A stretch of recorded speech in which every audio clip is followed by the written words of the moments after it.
Hey Fit Fam, today I want to talk to you about why you're still thinking about food all the time and how we can fix it. So a lot of people experience this, but they don't always have a name for it. It's called food noise. That constant mental chatter about food that just never shuts up. What should I eat next? Did I eat too much? What am I having later? Should I have a snack? Can I have that? Food noise is real and it's exhausting and you're not imagining it. So, for a second, I want you to think, how loud is your food noise on a typical day? Is it constant? Is it pretty loud? Or is it barely there? Here's what I need you to hear before we go any further. And I really mean hear it. Food noise is not a willpower problem. It is a physiological and structure problem, and it's 100% fixable. Here's something researchers actually found. Your brain has a limited amount of decision-making energy each day. Every choice you make, big or small, draws from the same tank. So by the time you're tired and stressed and cravings hit hardest, your tank is almost empty.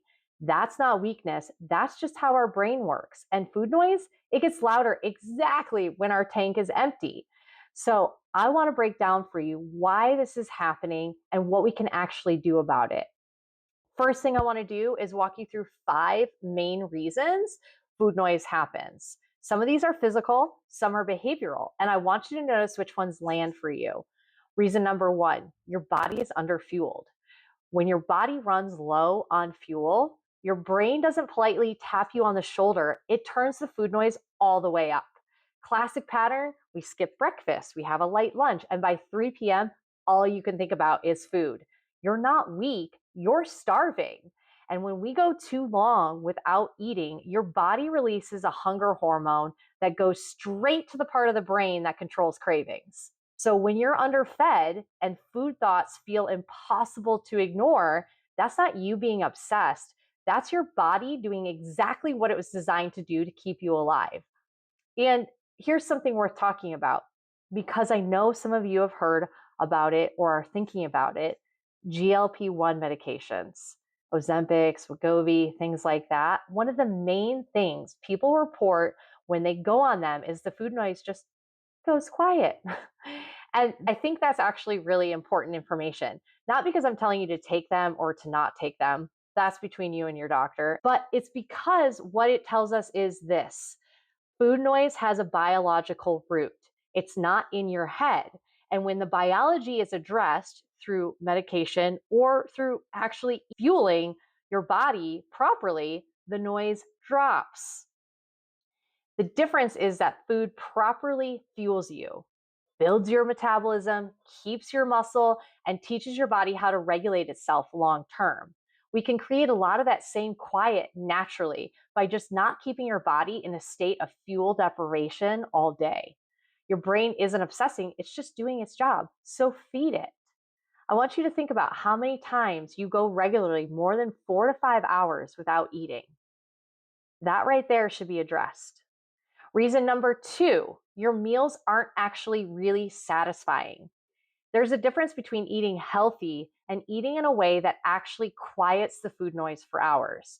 A protein shake, a salad with no fat, snacks instead of real meals, all those things might be clean, but they're not keeping you full.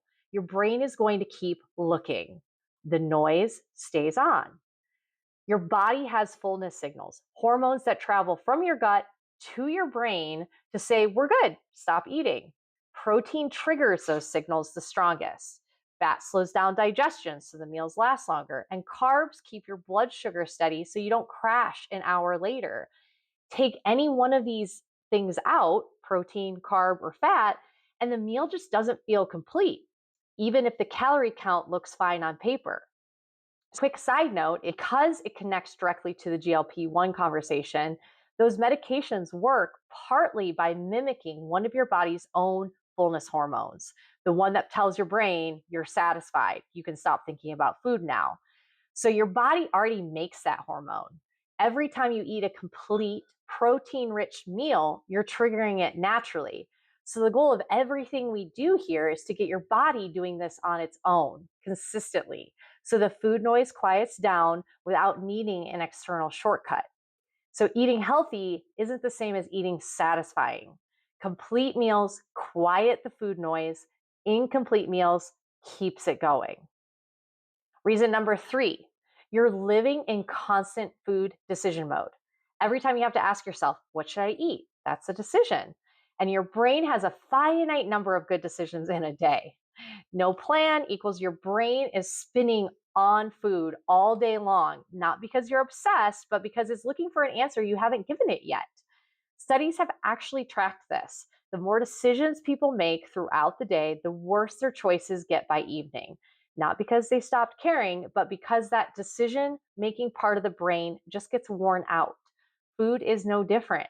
The more you have to figure out what to eat, the harder it gets, and the more food stays on your mind.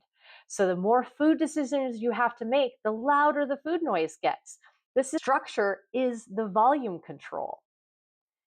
Now, the first three reasons are all about physiology and structure. The food noise they create is loud, but now I want to go a layer deeper because sometimes the noise has nothing to do with hunger at all. Sometimes it's about what food has become in your brain. So, reason number four is food has become a hardwired habit. Here's a scenario: you sit down on the couch after dinner, and within 60 seconds, you want something sweet. You're not hungry. You just finished eating. Your brain is firing. This is when we eat something. The couch isn't just a couch anymore, it's a trigger. Researchers who study habits found that once a behavior gets repeated enough times, the brain basically automates it. It stops thinking and it just runs the pattern. So when you sit on the couch and the craving hits immediately, your brain isn't hungry, it just ran the program. The good news is, though, automated patterns can be interrupted and replaced. So the brain stays flexible on this way longer than people think because you're not hungry, you're just well practiced. But that practice can be redirected. So let's think for a second, what's your most automatic food trigger? Is it the couch at night, that afternoon slump, boredom, the second you walk in the door? These are normal, but recognition helps us combat them and redirect our energy. Reason number five is food is meeting an emotional need. This one might be the most important thing we cover today because food is comfort. It's a reward. It's a stress valve. It's how a lot of us learned to cope. And it works, which is exactly why we keep doing it. Long day, hard conversation, anxiety about something you can't control, and your brain says, let's fix this with food. That's not a weakness. This is a coping strategy that we've been doing for years, and it's been doing its job. Food genuinely works as a stress reliever. That's not in your head. Eating certain foods actually causes our brain to release feel good chemicals, and some of the ones that come from connection, laughter, and rest are the same. So, your brain figured out a long time ago that food is a fast, reliable source of comfort. The goal isn't to stop that from happening, it is to give ourselves more options so food isn't the only tool we use. Because you don't have a food problem, you have an unmet need. And that food has become the fastest solution. So, again, let's be honest with ourselves and think, when you think about food the most, is it because you're physically hungry? Or is there something else going on that we need to address? So, those are the five reasons the food noise happens. And now I want to show you what's on the other side of this, what it actually feels like when the noise goes quiet. And here's why this matters right now. A lot of people are turning to GLP-1 shots to get this feeling. And honestly, I get it. If you've lived with food noise your whole life and someone says there's a medication that turns it off, that's really appealing. But what I want you to know is that this quiet, it's available to you without that. And when you build it through fueling and structure and habit work, you keep it, you own it, it's yours. So let me show you what we're actually building toward. When the food noise is gone, or even when it gets way quieter, this is what life looks like. You eat a meal and you're genuinely satisfied. Done.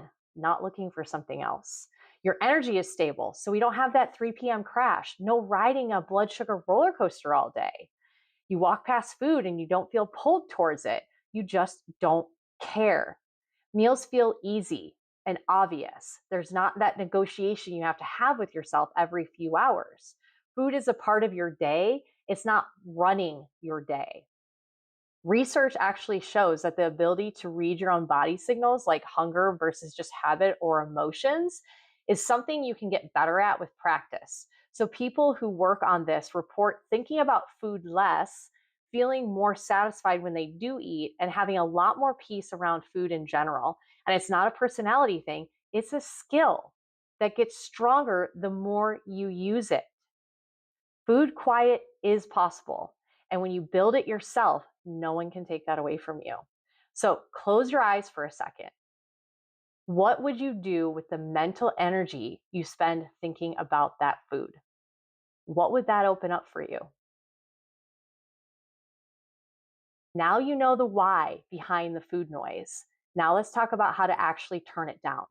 We have 5 shifts, not rules, not a diet, just 5 things that when you practice them, it makes the noise a lot quieter. First thing we want to do is fuel your body before the noise starts. Don't skip meals. Don't wait until you're starving. Eat before the hunger hormone spikes and the food noise takes over. Consistent, adequate fuel is the single fastest way to turn the volume down. You can't out-discipline a starving brain. Feed it first and watch how much quieter everything gets. Shift number 2, build complete meals every single time. Proteins, carbs, fats, all 3 every meal. This isn't about macros or tracking. It's about giving your body the full signal it needs to say, okay, we're done here. Half a meal creates half the satiety. You'll be searching for the rest within an hour. So even if it's a smaller portion, it's still complete. Studies on this are pretty consistent. Meals with a solid amount of protein, around 25 to 30 grams, keeps people feeling full significantly longer and reduces those hunger hormones more than lower protein meals with the same calories. So you don't need to track or resist anything. You just need to make sure protein is actually in the meal. And if you're still hungry an hour after eating, that means the meal wasn't complete. That's the food noise telling you something. So rather than try to block it out or medicate it, listen to it. Shift number 3, eliminate the decisions. Remember what we said about decision fatigue, cranking up the food noise? The fix is simple. Remove the decision. Okay? Have a go-to breakfast. Have a go-to lunch. Have 3 or 4 that you rotate. Simple dinners you rotate. Your brain doesn't have to figure it out. It already knows. What should I eat becomes I already know. And that one shift turns the noise way down. We've even talked about having an idea of your dinner plan at lunch. Okay, maybe it's not prepped. Maybe it's just the plan is in place. So that when we get to the end of the day and we've run out of our decision-making ability, we made the plan earlier. So we're not doing that in that fatigued state. Shift number 4, plan for your trigger moments, not around them. You already know your hardest moments. The mistake is waiting for willpower to show up in that moment because it's not going to. Build the plan before the trigger hits. Evening couch cravings, have a satisfying dinner and a specific wind down routine that doesn't involve food. You have an afternoon slump, grab a protein anchored lunch and a planned afternoon snack so the slump never arrives. We stress eat. Instead, a written 3-option list of non-food coping tools you can try first. Again, think about one trigger moment that you had earlier and how we can address it now. Problem solve before the problem arrives.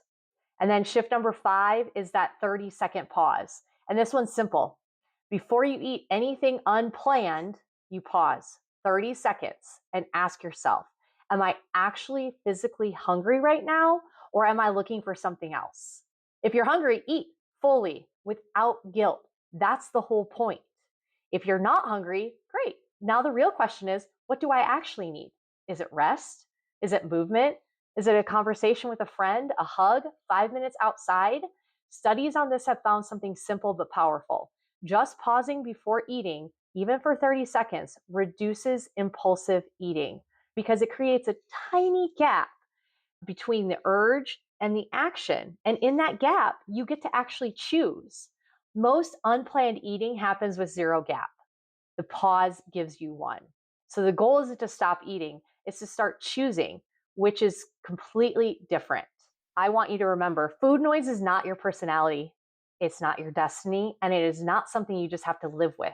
It's a signal, and signals have sources. Right now, your food noise is being driven by one of these three things. Your body's underfueled, so your brain is sounding the alarm. Your days have too many food decisions, and the mental load is wearing you out. Or you need something else, and food has been filling in. When you know which one is turning on the noise, you can actually turn it down, not manage it, turn it down. So, based on everything we talked about, what do you think is driving your food noise the most? Is it fuel? Is it structure? Something emotional? The goal isn't to control the food noise more, it's to build a life where it goes quiet on its own. So, if you like this, please like and subscribe. And if you need more guidance, please reach out in a chat and join me for the next one.